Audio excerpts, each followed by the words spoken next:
Hello friends, welcome back to the channel. Here, we do not just learn English as a language, but understand why it feels heavy, intimidating, and uncomfortable to use, even after years of effort, because true fluency is not built only by learning words, it is built by feeling safe while using them. If you have spent years learning English, attending classes, watching videos, memorizing rules, and still feel nervous the moment you have to speak, if your thoughts sound fluent inside your head but collapse into hesitation when real people are listening, then stay with me, because what you are experiencing is not rare, and it is not your fault.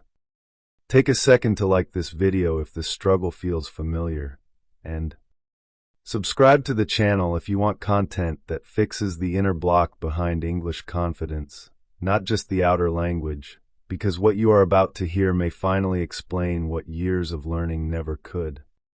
The truth most English learners never hear.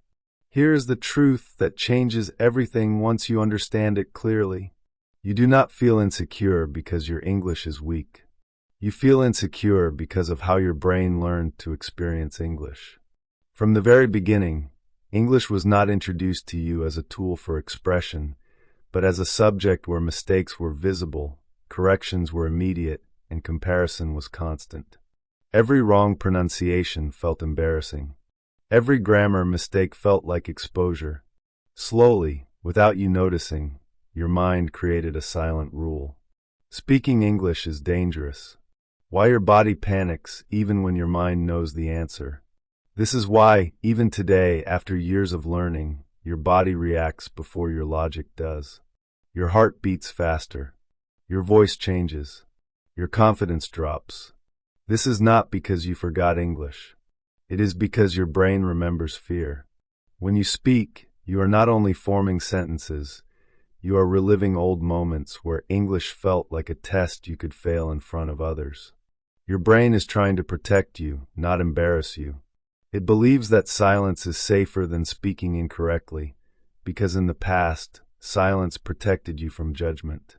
The perfection trap that kills confidence. Another deep reason insecurity stays is because you were trained to chase correctness instead of clarity. You were taught, directly or indirectly, that English must be perfect before it can be spoken, so now every sentence feels like a performance. Your mind checks grammar, tense, pronunciation, and structure all at once, and this pressure destroys flow. Confidence cannot exist where perfection is demanded. Natural speech is not clean or perfect. It is flexible, emotional, and full of small mistakes. But when mistakes feel dangerous, your brain freezes instead of expressing. The most dangerous belief you develop without realizing. Over time, this creates a powerful internal belief that quietly controls you. I am still not ready. No matter how much you learn, that feeling of readiness never arrives, because readiness was never about knowledge. It was about safety. The longer you delay speaking freely, the more your brain believes English is something you must master completely before using, which is something even native speakers never do. What this really means about you. So, if you have been blaming yourself for feeling insecure after so many years, stop for a moment and understand this clearly. Your English did not fail you. The environment that taught you to fear mistakes failed you. Your insecurity is not a sign of weakness. It is a sign that your relationship with English was built on fear, correction, and comparison instead of freedom and expression. How comparison and self-image silently destroy your English confidence. After understanding that your insecurity did not come from lack of effort or intelligence, but from fear learned over time, the next layer goes even deeper, because even when your English starts improving, something invisible keeps pulling your confidence down, and that something is comparison. Not the loud kind of comparison where someone openly mocks you, but the quiet, constant comparison happening inside your own mind every time you hear someone speak English better, faster, or more fluently than you. Without realizing it, you began measuring your English not by how well you communicate, but by how you sound compared to others. Every fluent speaker became a reminder of what you think you are not. Every confident voice made your own voice feel smaller. Slowly, English stopped being a language and turned into a ranking system in your head, where you were always placed below someone else, no matter how much progress you had actually made. The voice in your head is not yours. What makes this even more damaging is that the critical voice judging your English does not truly belong to you. It is a collection of old teachers, classmates, relatives, comments, and reactions you absorbed over the years. When you hesitate before speaking, it is not because you do not know what to say. It is because that voice appears and whispers that you will sound foolish, unclear, or less intelligent. And the mind believes repetition. The more you listen to that voice, the more real it feels. Eventually, you stop trying to speak naturally and start performing English, shaping every sentence to avoid embarrassment instead of focusing on connection. At that moment, your confidence is no longer controlled by your ability. It is controlled by your self-image. When English becomes part of your identity, this is where the real damage happens. English stops being something you do and becomes something that defines you. A small mistake no longer feels like a normal error. It feels like proof that you are not smart enough, not confident enough, or not capable enough. One awkward conversation can outweigh 10 good ones, because your brain remembers emotional pain more strongly than success. So even when people understand you clearly, you walk away replaying what you said wrong. Even when your message lands, you focus on how it sounded. This is why improvement feels invisible. Your standards keep rising, but your self-belief stays stuck. Why social situations feel scarier than practice. You might have noticed that your English sounds better when you are alone, thinking, or practicing quietly, but becomes weaker in meetings, conversations, or public settings.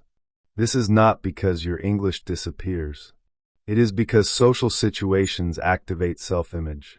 The moment others are listening, your mind shifts from expression to protection.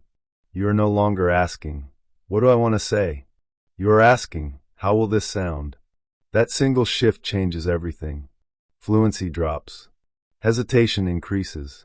Confidence fades. Not because your English is worse, but because your attention is no longer on meaning. It is on yourself. The trap that keeps you stuck for years. The most dangerous part of comparison is that it feels motivating at first. You tell yourself you will speak confidently once you reach that level, once your accent improves, once your grammar becomes perfect. But this finish line keeps moving. There is always someone better. There is always a higher standard. And so, confidence keeps getting postponed. This is why some people with average English speak freely, while others with strong English stay silent. Confidence is not owned by the best speakers. It is owned by the least self-conscious ones. The shift that must happen before confidence can grow. Until English stops being a measure of your worth, insecurity will keep returning. Until you separate who you are from how you sound, fluency will always feel fragile. Confidence begins only when English becomes a tool again, not a mirror reflecting your fears. How to rebuild confidence without relearning English.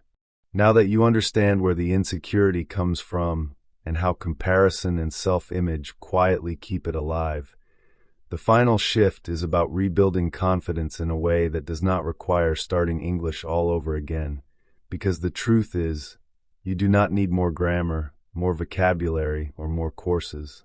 What you need is a new experience with the English you already have. The first change happens when you stop trying to sound impressive and start trying to be understood. Confidence grows from clarity, not complexity. The moment your goal becomes connection instead of correctness, pressure drops naturally. You stop performing and start communicating. Even simple sentences begin to feel powerful because they are honest, clear, and real. Another critical shift is learning to slow down without feeling ashamed. Many learners rush their sentences because silence feels uncomfortable, but pausing is not weakness. It is control. When you allow yourself to pause, your brain relaxes, your thoughts organize, and your speech becomes steadier. Native speakers pause all the time. They do not panic in silence. because silence does not threaten their identity. When you give yourself that same permission, confidence starts to rebuild quietly. You also rebuild confidence by creating small wins that feel safe. Not big public performances, but low-pressure conversations where your only goal is expression, not evaluation. Each time you speak without judging yourself, your brain updates its old belief. It learns that speaking English does not lead to danger. This is how fear unlearns itself. Not through force, but through repeated safety. One of the most powerful changes happens when you stop correcting yourself mid-sentence. Self-correction breaks flow and reminds your brain that mistakes are unacceptable. Instead, finish your thought. Let the sentence land. Meaning matters more than precision. When people understand you, your brain receives proof that you are capable, and that proof is far more effective than memorizing rules. Gradually, English stops feeling like a performance and starts feeling like a skill you already own. Your confidence does not appear suddenly. It returns slowly, quietly, and permanently because it is built on trust instead of fear. And this is the most important thing to remember. Confidence is not something you add to your English. It is something you remove from it. You remove fear. You remove comparison. You remove the belief that you must be perfect to be worthy of being heard. If this video helped you see your struggle differently, then stay connected to the channel, because everything here is designed to help you speak without pressure and grow without fear. Like the video if it described your experience honestly. Subscribe if you want more content that changes how you feel about English. Not just how you speak it, and share it with someone who has learned English for years but still feels stuck. Because sometimes the biggest breakthrough comes from realizing that nothing was wrong with you in the first place.